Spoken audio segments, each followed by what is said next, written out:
মৃত্যুর আগে শেষ 5 মিনিটে মানুষ এমন কিছু দেখে যেটা দেখলে শরীর কাঁপতে শুরু করবে। এই লোকটি সারা জীবন নামাজ ছেড়ে দিয়েছিল, তার গুনাহের পাল্লা অনেক ভারী হয়ে গিয়েছিল। হঠাৎ এক রাতে তার বুক ধড়ফড় করতে লাগলো, মৃত্যু তার খুব কাছে চলে এলো। তার সামনে উপস্থিত হলো মালাকুল মাউত। ভয়ঙ্কর দৃশ্য দেখে তার শরীর কাঁপতে লাগলো। হঠাৎ সে জাহান্নামের আগুন দেখতে পেল, আগুনের শিখা আর শিকল যেন তাকে ডাকছে।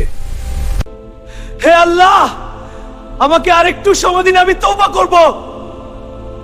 কিন্তু তখন অনেক দেরি হয়ে গেছে, তার রূহ টেনে বের করে নেওয়া হলো। কিছুক্ষণ পর তাকে কবরের অন্ধকার গর্তে রেখে সবাই চলে গেল।